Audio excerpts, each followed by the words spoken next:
എല്ലാവർക്കും സായന നമസ്കാരം. Kerala Pentecost ചർച്ചിൻ്റെ Sunday സ്കൂളിൻ്റെ ആഭിമുഖ്യത്തിൽ നടത്തുന്ന വിശ്വാസം പ്രവൃത്തികളിലൂടെ എന്ന ഈ പരിപാടിയിലേക്ക് നിങ്ങളേവരെയും ഞങ്ങൾ ഹാർദവമായി സ്വാഗതം ചെയ്യുന്നു. വിശുദ്ധ വേദപുസ്തകത്തിൻ്റെ ഏടുകളിൽ നിന്നും അടർത്തിയെടുത്ത മനുഷ്യ മനസ്സുകളിൽ എക്കാലവും ജീവിക്കുന്ന ചില വ്യത്യസ്ത ജീവിതങ്ങളെയാണ് ഇന്ന് ഞങ്ങൾ നിങ്ങൾക്ക് പരിചയപ്പെടുത്തുന്നത്.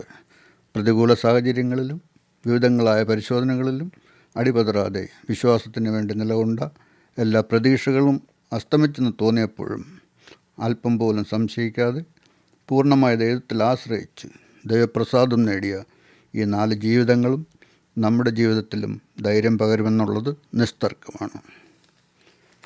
കരഘോഷങ്ങളോടെ നമുക്ക് അവരെ സ്വാഗതം ചെയ്യാം. ദാവീദ് രാജാവ്, അപ്പോസ്തലനായ പൗലോസ്, എസ്തേർ രാജ്ഞി, രൂത്ത്.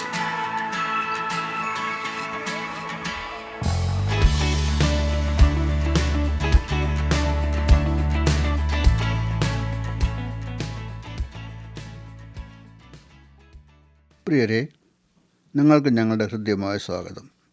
ഈ സൺഡേ സ്കൂൾ ആനിവേഴ്സറിയിൽ കടന്നു വന്ന നിങ്ങളുടെ അനുഭവങ്ങൾ ഞങ്ങളുമായി പങ്കുവയ്ക്കുവാൻ തയ്യാറായതിൽ ഞങ്ങളുടെ നന്ദിയും സ്നേഹവും ആദ്യമേ അറിയിക്കുന്നു. ഇന്നത്തെ യുവതലമുറ അനുഭവിക്കുന്ന പലവിധ മാനസിക സമ്മർദ്ദങ്ങൾ അവരെ വളരെ നിരാശരും പ്രതീക്ഷകൾ നഷ്ടപ്പെട്ടവരുമാക്കി മാറ്റിക്കൊണ്ടിരിക്കുന്നു. വിശ്വാസികളുടെ കുഞ്ഞുങ്ങൾ പോലും പലവിധ സിറ്റുവേഷനിൽ കൂടി കടന്നു പോകുന്ന ഈ കാലഘട്ടത്തിൽ നിങ്ങളുടെ വാക്കുകൾക്ക് വളരെ പ്രസക്തിയുണ്ട്.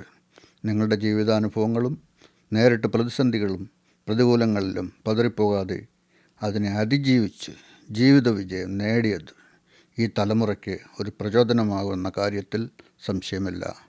സമയം വൈകിക്കാതെ നമുക്ക് നമ്മുടെ അതിഥികളുടെ വിശേഷങ്ങളും അനുഭവങ്ങളും ചോദിച്ചറിയാം. ആദ്യമായി നമുക്ക് മഹാനായ ദാവീദ് രാജാവിനോട് സംസാരിക്കാം. അല്ലയോ മഹാനായ ദാവീദ് രാജാവേ, താങ്കൾ മല്ലനായ ഗോലിയാത്തിനെ നേരിട്ടതിനെക്കുറിച്ച് ഞങ്ങൾ വളരെയധികം കേട്ടിട്ടുണ്ട്. എങ്കിലും അവിടുത്തെ വാക്കുകളിൽ കൂടെ കേൾക്കാൻ ഞങ്ങൾക്ക് അതിയായ താല്പര്യമുണ്ട്. വളരെ ചെറിയ പ്രായത്തിൽ യുദ്ധമുറകളൊന്നും വശമില്ലാത്ത ഒരാൾ തന്നെക്കാൾ ശക്തനായ ശാസ്ത്രീയമായ യുദ്ധമുറകൾ അഭ്യസിച്ചിട്ടുള്ള ഒരു മല്ലനെ നേരിടാൻ ധൈര്യപ്പെട്ടത് അത്ഭുതകരമാണ്.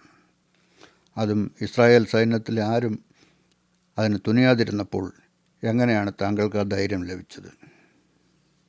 ഇസ്രായേൽ സൈന്യത്തിൽ സേവനമനുഷ്ഠിക്കുന്ന എൻ്റെ സഹോദരന്മാരുടെ ക്ഷേമം അന്വേഷിക്കാനായി ഞങ്ങളുടെ പിതാവായ ഈശായുടെ നിർദ്ദേശപ്രകാരമാണ് ഞാൻ അവിടേക്ക് പോയത്. അപ്പോൾ ഗോലിയാത്ത് ജീവിക്കുന്ന ദൈവത്തെയും തൻ്റെ ജനത്തെയും ദുഷിച്ചുകൊണ്ട് വെല്ലുവിളി മുഴക്കുന്നതാണ് ഞാൻ കേട്ടത്.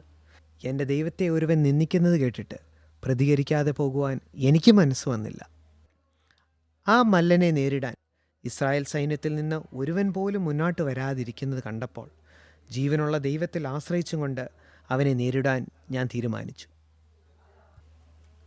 ദൈവം അവനെ എൻ്റെ കയ്യിൽ ഏൽപ്പിച്ചു തരുമെന്ന് എനിക്ക് ഉറച്ച വിശ്വാസമായിരുന്നു. എൻ്റെ കഴിവിലോ ശക്തിയിലോ അല്ല, മറിച്ച് അവനെ എൻ്റെ കയ്യിൽ ഏൽപ്പിച്ചു തരുവാൻ കഴിയുന്ന ഒരു സർവശക്തനിലാണ് ഞാൻ വിശ്വസിച്ചതും ആശ്രയിച്ചതും. തീർച്ചയായും താങ്കളുടെ ആ വിശ്വാസവും ആ ദർശനവും ആദരിക്കപ്പെടേണ്ടത് തന്നെയാണ്. ആ സാഹചര്യത്തിൽ അല്പമെങ്കിലും ഭയം തോന്നിയിരുന്നുവോ? എന്തും സംഭവിക്കുവാൻ സാധ്യതയുള്ള സാഹചര്യമായിരുന്നു. അതുകൊണ്ട് തന്നെ മാനസികമായ ഒരു പരിഭ്രമം ഉണ്ടായിരുന്നു. പക്ഷേ എന്നോട് കൂടെയുള്ളത് ആരെന്നും ഞാൻ ആരുടെ നാമത്തിലാണ് ഗോലിയാത്തിനെ നേരിടാൻ പോകുന്നതെന്നും ഉള്ള ഉറപ്പ് എന്നെ ധൈര്യപ്പെടുത്തി. സിംഹത്തിൻ്റെ കയ്യിൽ നിന്നും കരടിയുടെ കയ്യിൽ നിന്നും ഒരു ബാലനായി എന്നെ വിടുവിച്ച ദൈവത്തെ ഞാൻ എന്തുകൊണ്ട് അവിശ്വസിക്കണം? വെറും കൈയാൽ ഒരു സിംഹത്തെയും കരടിയെയും കീറിക്കളഞ്ഞത് എൻ്റെ ബലമല്ല, എന്നിൽ പ്രവർത്തിച്ച ദൈവശക്തിയാണ്. ഇന്നത്തെ തലമുറ, വിശേഷം യങ്സ്റ്റേഴ്സ്, താങ്കളുടേതിന് സമമായ സാഹചര്യങ്ങൾ നേരിടുന്നില്ലെങ്കിലും അവരും വലിയ സ്ട്രെസ്ഫുൾ സിറ്റുവേഷനിൽ കൂടി കടന്നു പോകുന്നുണ്ട്. അവരോട് എന്താണ് പറയാനുള്ളത്? നിങ്ങളെ ഭയപ്പെടുത്തുന്ന സാഹചര്യങ്ങൾ കടന്നു വരുമ്പോൾ നിങ്ങൾ തനിയെയല്ല. പ്രയാസങ്ങളിൽ നിങ്ങളോടുകൂടി ഇരിക്കുന്ന ഒരു ദൈവം നിങ്ങൾക്ക് ഉണ്ട് എന്നുള്ള ഉത്തമ ബോധ്യം പ്രാപിക്കുക. എപ്പോഴും ആ ദൈവത്തിൽ ആശ്രയിക്കുക, അവനോട് സംസാരിക്കുക. ദൈവത്തോടുള്ള സംസർഗം നിലനിൽക്കുമ്പോൾ നിങ്ങളുടെ ആകുലങ്ങൾ താനെ മാറിപ്പോകും. അടുത്തതായി നമുക്ക് ധന്യനായ പൗലോസിലേക്ക് കടന്നു വരാം. പ്രിയ പൗലോസ്, നിങ്ങളൊരു അത്ഭുത പ്രതിഭാസമാണ്. ശൗലായ നിങ്ങൾ യഹൂദ മതത്തിലും അതിൻ്റെ ഉപദേശങ്ങളിലും ഉന്നതമായ ശിക്ഷണം ലഭിച്ചവൻ, ഉന്നത കുലജാതൻ, പരീശനിൽ നിന്ന് ജനിച്ച പരീശൻ, ഏറ്റവും ശുഷ്കാന്തിയോടെ മതനിയമങ്ങൾ അനുസരിച്ചവൻ, മതത്തിനെതിരെന്ന് തോന്നിയതിനോടൊക്കെ തീക്ഷ്ണമായി പ്രതികരിച്ചവൻ, അതുകൊണ്ട് തന്നെ ക്രിസ്ത്യാനികളെ പീഡിപ്പിക്കുന്നതിൽ മുന്നിട്ട് നിന്നവൻ. ആ പീഡകൻ പിന്നീട് നരകതുല്യമായ പീഡകൾ ഏറ്റുകൊണ്ട് താൻ മുടിപ്പാൻ ശ്രമിച്ച മാർഗത്തിൻ്റെ ഏറ്റവും ശക്തനായ വക്താവായി മാറുന്നു. വാസ്തവത്തിൽ എന്താണ് സംഭവിച്ചത്? എങ്ങനെയാണ് ഇത്രയും വലിയൊരു രൂപാന്തരം താങ്കളുടെ ജീവിതത്തിൽ സംഭവിച്ചത്? ശരിയാണ്. അറിവില്ലായ്മയുടെ കാലത്ത് ഞാൻ ദൈവത്തിനും ദൈവജനത്തിനുമെതിരെ വളരെ ദോഷങ്ങൾ പ്രവർത്തിച്ചു. എന്നാൽ നമുക്ക് വേണ്ടി മരിച്ച് അടക്കപ്പെട്ട് മൂന്നാം നാൾ ഉയർത്തെഴുന്നേറ്റ യേശു കർത്താവ് ദമസ്കോസിലേക്കുള്ള വഴിമധ്യേ എനിക്ക് പ്രത്യക്ഷനായി. ഞാൻ അവൻ്റെ ശബ്ദം കേട്ടു. നീ ഉപദ്രവിക്കുന്ന യേശു ആകുന്നു ഞാൻ എന്ന വാക്കുകൾ എന്നെ പൂർണ്ണമായി മാറ്റിക്കളഞ്ഞു. ഇസ്രായേൽ കാത്തിരുന്ന വാഗ്ദത്ത മശിഹ അവൻ തന്നെ എന്ന് എനിക്ക് മനസ്സിലായി. അങ്ങനെ ഞാനും അവൻ്റെ അനുഗാമിയായി തീർന്നു. ഹോ, എന്തൊരു മാറ്റം! യേശുവിനെ പിൻപറ്റുവാൻ തുടങ്ങിയതോടെ നിങ്ങളുടെ ജീവിതം കുറെ കൂടെ സുഗമമായി കാണുമല്ലേ? യേശുവിനെ പിൻപറ്റിയാൽ ലോകത്തിലെ എല്ലാ സൗഭാഗ്യങ്ങളും സ്വന്തമാക്കാമെന്ന് പ്രസംഗിക്കുന്ന അനേകർ ഇന്ന് ഞങ്ങളുടെ ഇടയിലുണ്ട്. സ്വയം അപ്പോസ്തലന്മാർ എന്ന് വിളിച്ചുകൊണ്ട് പല അത്ഭുതങ്ങളും അടയാളങ്ങളും ചെയ്യുന്നതായി അവകാശപ്പെടുന്നു. ഈ യേശുവിനെ അനുഗമിച്ചത് മൂലം അങ്ങനെയുള്ള സൗഭാഗ്യങ്ങൾ വല്ലതും താങ്കൾക്കും ലഭിച്ചുവോ? ഒരിക്കലുമല്ല. ക്രിസ്തുവിനെ പിൻപറ്റുവാൻ ഇറങ്ങിത്തിരിച്ചതോടെ പ്രതികൂലങ്ങൾ പല മടങ്ങായി. ഒരു ക്രിസ്ത്യാനിക്ക് ലോകമൊരിക്കലും യോഗ്യമല്ല എന്ന് എനിക്ക് വ്യക്തമായി മനസ്സിലായി. പല പ്രാവശ്യം തടവിലായി, അനേക പ്രാവശ്യം അടികൾ കൊണ്ടു, കല്ലേറേറ്റു, കപ്പൽ ചേതത്തിൽ അകപ്പെട്ടു. എന്നാൽ ഇതിൻ്റെ എല്ലാ നടുവിലും എന്നെ ശക്തനാക്കുന്നവൻ മൂലം ഞാൻ സകലത്തിനും മതിയായവനെന്ന് ഉറപ്പ് എൻ്റെ ഹൃദയത്തിൽ ലഭിച്ചുകൊണ്ടിരുന്നു.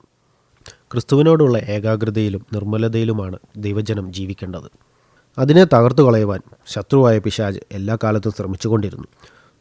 സൂക്ഷ്മതയോടെ പിശാചിൻ്റെ തന്ത്രങ്ങളെ ഒഴിഞ്ഞു ജീവിക്കുവാൻ നാം ശ്രദ്ധിക്കണം. പൗലോസേ, ഇന്നത്തെ തലമുറയിലെ പലർക്കും നിങ്ങളുടെ ജീവിതം പ്രചോദനമാകുമെന്ന് ഞാൻ വിശ്വസിക്കുന്നു. അവരിൽ പലരും വഴിതെറ്റി നിയന്ത്രണം നഷ്ടപ്പെട്ട് ജീവിച്ചു പോയിട്ടുണ്ട്. ഇനിയൊരു മടങ്ങിയൊരു സാധ്യമാണോ എന്ന് ചിന്തിക്കുന്ന അനേകർക്ക് താങ്കളുടെ പരിവർത്തനം ഒരു മാതൃകയാണ്. തീർച്ചയായും. അറിവില്ലായ്മയുടെ കാലങ്ങളെ കണക്കിടാതെ എല്ലാവരോടും കരുണ കാണിക്കുന്നവനാണ് ദൈവം. നിങ്ങൾ ദൈവസന്നിധി വിട്ട് എത്ര ദൂരെ പോയാലും ആത്മാർത്ഥമായി കർത്താവിൻ്റെ നാമം വിളിച്ച് രക്ഷയ്ക്കായി അപേക്ഷിച്ചാൽ അവൻ നിങ്ങളുടെ പാപങ്ങളെ പോക്കി നിങ്ങളെ ശുദ്ധീകരിക്കുവാൻ തക്കവണ്ണം വിശ്വസ്തനും നീതിമാനുമാകുന്നു. ആദരണീയായ എസ്തർ രാജ്ഞി, താങ്കൾ എടുത്ത ഒരു തീരുമാനം യഹൂദ ജനത്തിൻ്റെ മുഴുവൻ വിടുതലിന് കാരണമായി. സ്വന്തം ജീവൻ നഷ്ടപ്പെടാൻ സാധ്യത ഉണ്ടായിരുന്നിട്ടും രാജസന്നിധിയിലേക്ക് വിളിക്കപ്പെടാതെ കടന്നു ചെല്ലുവാൻ എങ്ങനെയാണ് ധൈര്യപ്പെട്ടത്? ശരിയാണ്. രാജാവ് കൃപ തോന്നി പൊഞ്ചങ്കോൽ എൻ്റെ നേരെ നീട്ടിയിരുന്നില്ലെങ്കിൽ ഞാൻ കൊല്ലപ്പെടുമായിരുന്നു.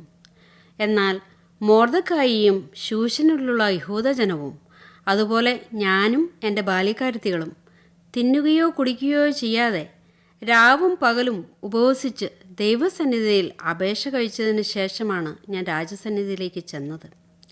രാജാക്കന്മാരുടെ മനസ്സ് ദൈവസന്നിധിയിൽ നീർത്തോട് കണക്കെ ഇരിക്കുന്നു, തനിക്ക് ഇഷ്ടമുള്ളിടത്തേക്ക് അതിനെ തിരിക്കുന്നു എന്നാണല്ലോ. ദൈവം പ്രവർത്തിക്കും എന്ന വിശ്വാസം എനിക്കുണ്ടായിരുന്നു. നിശബ്ദമായി സ്വന്തം കാര്യം മാത്രം നോക്കി രാജ്ഞിയായി ജീവിച്ചാൽ മതി, മറ്റ് പ്രശ്നങ്ങളിൽ ഇടപെട്ട് വേണ്ടാത്ത ആപത്തുകൾ വരുത്തിവെക്കേണ്ട എന്ന് ചിന്തിച്ചിരുന്നുവോ? ആദ്യം ഞാൻ അങ്ങനെയാണ് വിചാരിച്ചത്. എന്നാൽ മൊർദെഖായിയുടെ വാക്കുകൾ എന്നെ ചിന്തിപ്പിച്ചു. ഞാൻ ഈ സമയത്ത് പ്രവർത്തിച്ചില്ലെങ്കിൽ എൻ്റെ ജനം നശിച്ചു പോകുവാൻ സാധ്യതയുണ്ടെന്ന് എനിക്ക് മനസ്സിലായി. സർവോപരി ദൈവത്തിൻ്റെ കരുതലും ഇടപെടലും എല്ലാ കാര്യങ്ങളും മംഗളമായി അവസാനിക്കുവാൻ സഹായിച്ചു. എസ്തർ, നീ ഭയത്തിന് കീഴ്പ്പെടാതെ നിസ്വാർത്ഥതയോടെ പ്രവർത്തിച്ചത് ഇന്നത്തെ തലമുറയ്ക്ക് മാതൃകയാക്കാവുന്നതാണ്. ജീവനെപ്പോലും അവഗണിച്ചുകൊണ്ട് മറ്റുള്ളവരുടെ നന്മയ്ക്കായി പ്രവർത്തിക്കുന്നത് എത്ര അഭിനന്ദാർഹമാണ്. ശരിയാണ്. എന്നെ കേൾക്കുന്ന എല്ലാവരോടും എനിക്ക് പറയാനുള്ളത്, ദൈവം നിങ്ങളെ ഒരു സ്ഥാനത്താക്കുന്നതിന് പിന്നിൽ ദൈവത്തിന് ചില പദ്ധതികളുണ്ട്. നിങ്ങൾ പൂർണ്ണമായി ദൈവഹിതത്തിന് ഏൽപ്പിച്ചു കൊടുത്താൽ ദൈവം നിങ്ങളിലൂടെ തൻ്റെ പദ്ധതി നിറവേറ്റുക തന്നെ ചെയ്യും. അടുത്തതായി നമുക്ക് കർത്താവിൽ പ്രസിദ്ധയായ രൂത്തിൻ്റെ വിശേഷങ്ങൾ ചോദിച്ചറിയാം. പ്രിയ രൂത്ത്, നിങ്ങളുടെ ജീവിതം ത്യാഗത്തിൻ്റെയും വിശ്വസ്തതയുടെയും ഉത്തമ ഉദാഹരണമാണ്. ഒരു മോവാബ്യ സ്ത്രീയായ നിങ്ങൾ ഭർത്താവ് മരിച്ചിട്ടും സ്വന്തം നാടും വീടും വിട്ട് കേവലം ഒരു അമ്മാവിയമ്മയോടൊപ്പം അന്യദേശത്തേക്ക് പോകുവാൻ തീരുമാനിച്ചത് എന്തുകൊണ്ടാണ്? സ്വന്തം മാതാപിതാക്കളുടെയും സ്വജാതിക്കാരുടെയും മധ്യ ജീവിക്കുന്നതിനേക്കാൾ ഒരു നല്ല ജീവിതം ബേത്ലഹേമിൽ ലഭിക്കുമെന്ന് നിങ്ങൾ കരുതിയിരുന്നു? കേൾക്കുന്ന പോലെ അത്ര എളുപ്പമല്ലായിരുന്നു അത്. എൻ്റെ ദേശത്ത് തന്നെ നിൽക്കുവാനും എൻ്റെ മാതാപിതാക്കളുടെ അടുക്കിലേക്ക് മടങ്ങുവാനും ഒക്കെ നവോമി എന്നെ നിർബന്ധിച്ചു. എങ്കിലും നവോമിയുടെ വിശ്വാസവും ജീവിതവും എന്നെ വളരെ ആകർഷിച്ചിരുന്നു. ബേത്ലഹേമിൽ എത്തി പിന്നെ എങ്ങനെ ജീവിക്കുമെന്നതിനെപ്പറ്റി ഒരു ധാരണയും ഇല്ലായിരുന്നു. ഭർത്താവിനെയും 2 ആൺമക്കളെയും നഷ്ടപ്പെട്ട അമ്മയെ ഉപേക്ഷിച്ചിട്ട് പോകുവാൻ എനിക്ക് തീരെ മനസ്സ് വന്നില്ല. ഭാവി ജീവിതം എന്തായി തീരുമെന്നുള്ള ചിന്ത നിങ്ങൾക്കുണ്ടായില്ലേ? ഒരു പുതിയ സ്ഥലത്ത് ചെന്ന് എങ്ങനെ ജീവിക്കുമെന്ന് ആലോചിച്ചിരുന്നോ? അങ്ങനെ ചോദിച്ചാൽ വരും വരായികളെക്കുറിച്ച് ഞാൻ അധികം ആലോചിച്ചില്ല. ആ സാഹചര്യത്തിൽ എന്നെ ഭരിച്ചിരുന്നത് അനുകമ്പയും സ്നേഹവും കരുണയും ഒക്കെയുമായിരുന്നു. ജീവിതത്തിൽ ഏകയായി തീർന്ന ആ മാതാവിന് ഏതു വിധേനയും ഞാൻ ഒരു തുണയായി തീരണമെന്ന് ഞാൻ ഉറപ്പിച്ചു. ഞങ്ങളുടെ കഷ്ടതയുടെ നാളുകളിൽ ദൈവത്തിൻ്റെ കരുതൽ എത്ര വലിയതായിരുന്നുവെന്ന് എൻ്റെ ചരിത്രം വായിച്ചിട്ടുള്ളവർക്കെല്ലാം അറിയാവുന്നതാണ്. ബോവസിൻ്റെ വയലിൽ എത്തപ്പെടുവാനും രക്ഷകനായ ക്രിസ്തുവിൻ്റെ വംശാവലിയിൽ ഉൾപ്പെടുവാനും ഒരു പുറജാതിക്കാരിയായ എനിക്കിടയായത് എത്ര വലിയ ദൈവകൃപയാണ്. രൂത്തെ, നിങ്ങളുടെ ജീവിതം എന്നെ വളരെ ആകർഷിച്ചിട്ടുണ്ട്. ദൈവത്തിന് മുഖപക്ഷമില്ല എന്നും തന്നിൽ ആശ്രയിക്കുന്നവരെ അവൻ മാനിക്കുമെന്നതിനുള്ള ഒരു നല്ല ഉദാഹരണമാണ് നിങ്ങളുടെ ജീവിതം. അതെ, ദൈവത്തിന് ആരിലൂടെയും തൻ്റെ പദ്ധതി നിറവേറ്റുവാൻ കഴിയും. നാം അവൻ്റെ കരങ്ങളിൽ ഏൽപ്പിച്ചു കൊടുക്കണം എന്ന് മാത്രം. ആത്മാർത്ഥതയ്ക്ക് വലിയ വില കൊടുക്കാത്ത ഇന്നത്തെ കാലത്ത് ഞങ്ങളുടെ ശ്രോതാക്കളോട് രൂത്തിന് എന്താണ് പറയാനുള്ളത്? എന്നെ കേൾക്കുന്ന എല്ലാവരോടും എനിക്ക് പറയാനുള്ളത്, നിങ്ങൾ ദൈവത്തിൽ വിശ്വാസമുള്ളവരായിരിക്കുക. ആയിരിക്കുന്ന സാഹചര്യങ്ങളിൽ വിശ്വസ്തയോടും സത്യസന്ധതയോടും ജീവിക്കുക. എല്ലാവർക്കും നന്മ ചെയ്യുവാൻ ഉത്സാഹിക്കുക. അമേസിങ്! നിങ്ങൾ ഓരോരുത്തരും വിവിധങ്ങളായ പ്രതിസന്ധികളിൽ കൂടി കടന്നുപോയി. പക്ഷേ അതിനെ അതിജീവിക്കുവാൻ നിങ്ങളെ പ്രാപ്തരാക്കിയത് നിങ്ങളുടെ ശക്തമായ ദൈവാശ്രയവും വിശ്വാസവുമാണ്. അവസാനമായി നിങ്ങൾക്ക് ഞങ്ങളോട് എന്താണ് പറയാനുള്ളത്? എനിക്ക് പറയാനുള്ളത്, നിങ്ങൾ എത്ര ചെറിയവനോ ബലഹീനനോ ആയിക്കൊള്ളട്ടെ, ദൈവത്തിൽ ആശ്രയിച്ചാൽ ദൈവം നിന്നിൽ കൂടി വൻകാര്യങ്ങളെ ചെയ്യും. നിങ്ങളുടെ ജീവിതത്തിൽ വലിയ തെറ്റുകൾ സംഭവിച്ചിട്ടുണ്ടെങ്കിലും അനുതാപിച്ച് ഏറ്റുപറഞ്ഞാൽ ദൈവം നിങ്ങളെ രൂപാന്തരപ്പെടുത്തും. അതെ, ഏറ്റവും ചെറിയ കാര്യങ്ങളിലും വിശ്വസ്തത ആചരിക്കുക. വലിയ പ്രതികൂലങ്ങളിലും ദൈവത്തിൽ ആശ്രയിക്കുക. എന്നാൽ ദൈവം നിങ്ങളെ അത്ഭുത വഴികളിലൂടെ നടത്തും. ഭയപ്പെടാതെ സത്യത്തിനും നീതിക്കും വേണ്ടി നിലകൊള്ളുക. ദൈവമാണ് ഒരു സ്ഥാനത്ത് എത്തിക്കുന്നതും നിലനിർത്തുന്നതും. മഹാനായ ദാവീദ് രാജാവേ, അപ്പോസ്തലനായ പൗലോസേ, എസ്തേർ രാജ്ഞിയെ, കർത്താവിൽ പ്രിയ രൂത്തെ, വീണ്ടും ഒരു പ്രാവശ്യം കൂടി നിങ്ങൾക്ക് ഞങ്ങളുടെ ഹൃദയംഗമായ നന്ദി അറിയിക്കുന്നു. ദൈവത്തിന് ഒരുവനെ ഉപയോഗിക്കുന്നതിന് അവൻ്റെ പ്രായമോ കഴിവോ കഴിഞ്ഞകാല ജീവിതത്തിലെ പരാജയങ്ങളോ അവരുടെ കുലമോ ജാതിയോ ഒന്നും ഒരു തടസ്സമല്ല എന്ന് നിങ്ങളുടെ ജീവിതം നമ്മെ ഓർമ്മപ്പെടുത്തുന്നു. ഞങ്ങളെ കേൾക്കുന്ന എല്ലാവരോടും ഒരു പ്രാവശ്യം കൂടി ഓർമ്മപ്പെടുത്തട്ടെ. വിശ്വസ്തരായി, ദൈവത്തിൽ ആശ്രയമുള്ളവരായി, ധൈര്യത്തോടെ സത്യത്തിനും നീതിക്കും വേണ്ടി നിലകൊള്ളുക. ദൈവം നമ്മെ അനുഗ്രഹിക്കട്ടെ.